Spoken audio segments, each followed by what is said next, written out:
Ralph Rich at Earth Healing. We are going to talk about poke. That's Phytolacca americana, the scientific name. It's a wild type of plant. They call it pokeweed, and it's one that when it grows, well, it's got a lot of uses.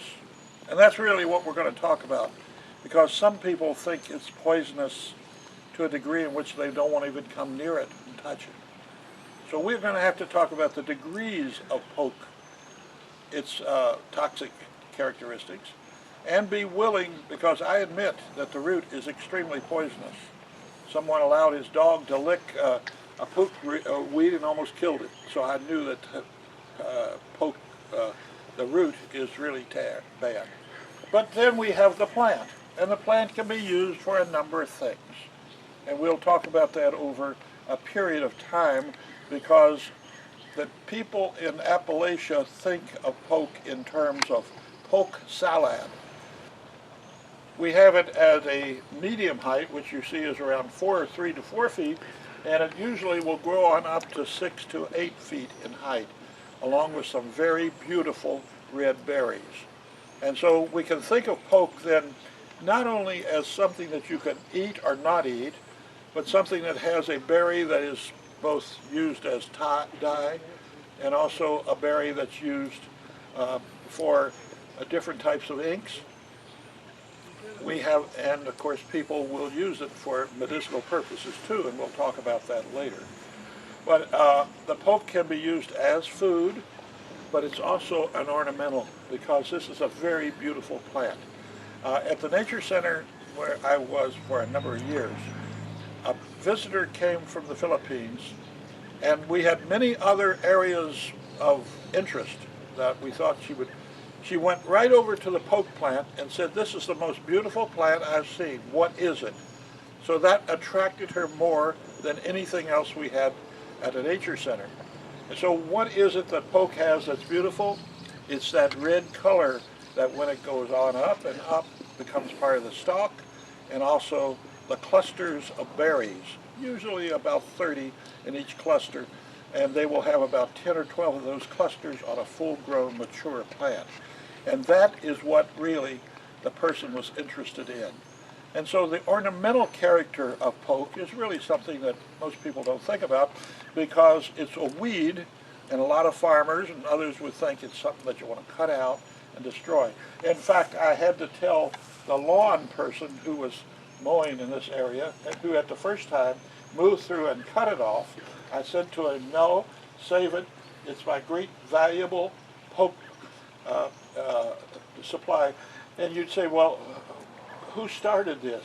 I said, "I don't know, because we had here a holly plant that had to be cut down a year ago, and then the poke suddenly came.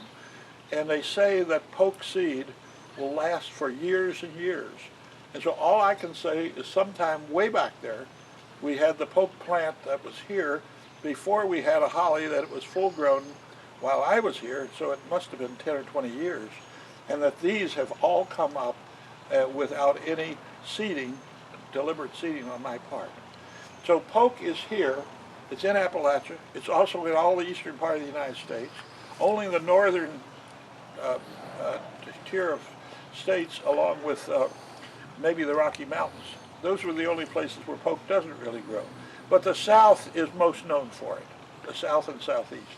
And people have had a long tradition of eating it, both as the leaf, which would be in the form of a spinach type approach, and also the stalk itself when it's very small, and they use that for asparagus. So these areas that we have here, I'm growing poke both for its mature characteristic, and that it will continue again next year, and I can use it when it's small. But more than use it when it's small, what I want to tell you is you can use it almost all through the summer. Even though this is toxic, and more toxic, the root is very toxic, this is medium, and the berry is lighter toxicity than those two. Still, you don't want a little kid to eat the stuff, and therefore they always like to pull the berry You don't want them to put it on their arms and legs like we did when we were kids, trying to act like we were Native American Indians, and therefore we covered ourselves, our face and our arms, because it actually goes through the body too. And but we did, and we lived. But I have a hunch, though I've never seen it advertised in any way, that some people are more allergic to poke than others. I really think that this is possibly the truth. But what it is, if you take care, you can eat it and really enjoy it. And so that's what we're going to talk about here. When I will actually cut some plants, and I'll take and prepare it and show you what I've got. We'll even try to bring you examples of other people in this area who have grown some very nice poke and turned it into some materials which are even better tasting than what I've got, and we'll tell you about that when it comes. I'm cutting some medium-sized poke, and sometimes it will become very fibrous. You don't want to cut it too close to the root, but this broke off very quickly.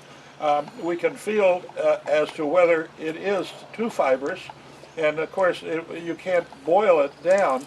And what we want to do, as you can see what I'm doing, is I'm removing from it some of the rather pink stuff. It doesn't have to be done. If you do 3 boilings, you don't have to have it at all. What I'm more concerned is it becomes very fibrous as it grows in maturity, and you don't want to use some of those stalks mainly because you can't boil them down. You can do this either by the knife or you can do it by hand, and that is just strip down. Now it doesn't, as I say, it doesn't have to be done. The red is where a lot of the toxic material's in, apparently, and therefore we try to cut that down in size a little quicker than we do when we take it in and boil it and pour off 1 or 2 of the boiling components before we use it. But anyway, that's one, and of course I usually cook the leaves differently from the stalk. So I can take a smaller stalk maybe, cut that, and so we'll take it in. This would be enough to make a mess for about 2 people can eat that, and it weighs about 2 or 3 pounds. And so as far as I know, there's nothing else I grow in my garden that is so prolific as a nice poke patch. And so for that reason, I use poke all year, all summer. And then I take the berries from the top and I put those into the refrigerator and take a berry a day and swallow it. And it stops any arthritis or rheumatism that you might have. And so I use the poke, as I say, year-round, if you can do it. And so, but as I say, the prime people would be when it's springtime, and by that I mean really early nowadays, in late February or early March, whenever it comes up. And here we've got a shaded area to where the sun can come in the afternoon, and therefore it comes up rarely soon, and you can cut off the sprigs of that, and that makes excellent poke salad. We're looking at the preparation of the poke at this point. We do only 2 operations. One is to remove the leaves, of course any of the stripped, some of it strips the red skin and you throw that away. But the leaves, we want to take all the leaves and we're going to turn that into spinach-like material. And then after that we're going to do the stalk itself.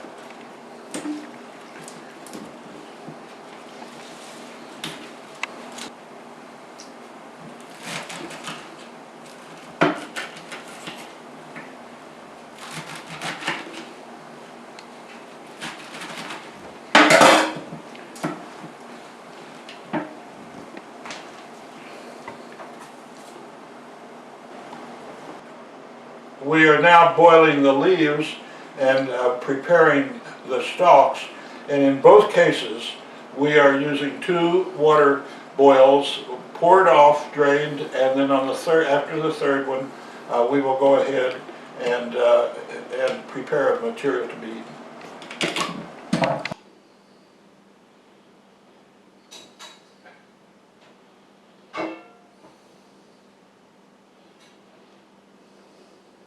Okay, Eileen Dunn's one of the best cooks here in Appalachian, and she won't admit it.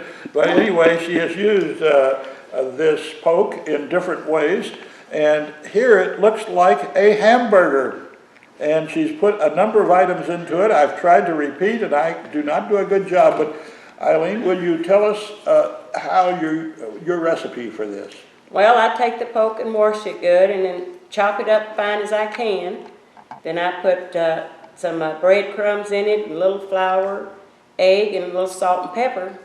Then I fry it up, and it tastes good, believe me, I know. It's the frying, I think, that counts, doesn't it? Yes, it is. You keep it on for a while, because we usually boil poke before, but you don't, do you use boiled poke or just? No, I just use the fresh raw, yeah, just fresh. And you don't put too much, you put more leaves than you do the stalk, am I right about that? Well, it's whatever we have, I just chop it up all together. You chop it all together. Yeah.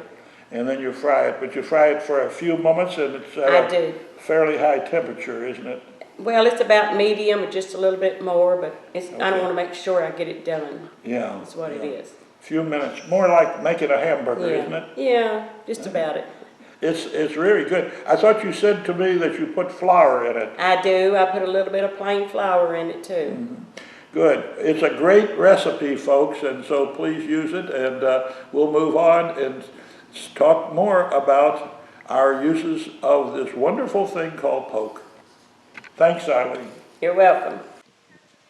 Okay, we're speaking with Louise and her daughter, Frida, the Henrys.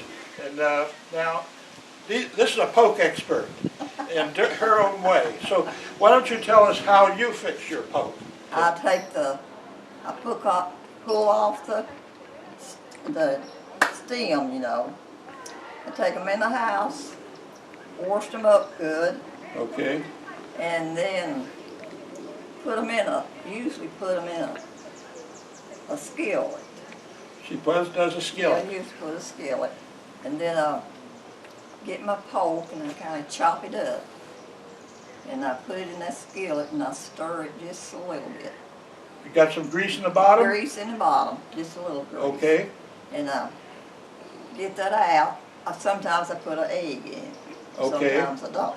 And then I take it out and put a little, I believe, sugar in it. And what I go on. You said some salt too, didn't you? And a little salt. Yeah. You do pepper? No? And a little pepper too. A little pepper. But you don't boil it first, is that right? Yeah. You don't? You don't boil the leaves first before Usually we boil it a little. Okay, Yeah, so they boil it just first. a little. Just a little till it Just a changes little. color. Okay. And then you kind of want to drain most of the water off. Or I lift then- mine out and let it Then dry. you put it in the skillet. Then you Yeah. want to Okay, so they Yeah. boil it before they put it in the skillet. Okay. And usually we don't put sugar in it. We Okay, just but put a little sometimes salt she and does. pepper. Sometimes I she'll sneak it slip in, she there. don't want it. Some people like, some That's the way people to do don't. it. Yeah. Well, what do you do it any other way? Do you put bacon or anything like that in it? Any meat or not? At times I have, now Mom doesn't, but she usually just does hers in the skillet. Okay. And then And I scramble put eggs vinegar, in I want sometimes. vinegar. When I go to eat, I put my vinegar. Oh, the on. vinegar like you would Yeah, on yeah, on on spinach. these. But you eat them Yeah. like greens as a side to something else, Yeah, or right. okay? So Well, this is great. This is a different way of doing it. Yeah. And we've had a number of people, some who like hamburgers, some who like it Yeah. like spinach. So thank you very much. Well, we appreciate it. If we have an overabundance, we freeze it. And if we freeze it, we want to boil it. Okay, that's another point. They actually freeze their leftover Yeah, we do. poke. And so how do you do And I that? put How? it in there when I pick it sometime, when I go over, get a whole lot out. Okay. Usually you'll want to boil it a little bit till it changes colors and then let most of the water drain out, just like you were freezing any grain. And And so then with- you just bag it. and after then it you cools. bag it, okay. Yeah, yeah. And it works out fine. Yeah, Yeah. yeah. I usually use my kitchen shears and cut mine. Cut it into Makes it small a little pieces. easier to. Oh, yeah, I like that too, yeah. Yeah. This is 1 month later in mid-June. You can see the poke plants have doubled in size, and the little white clusters are appearing. They're like flowers, but all those will be berries in a few months. So we can see how fast it is growing.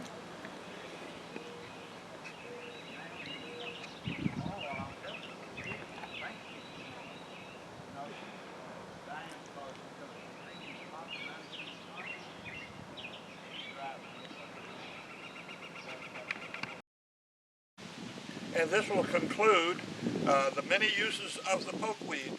But we also invite you to not make it a conclusion, but introduce yourself to poke and make it part of your life.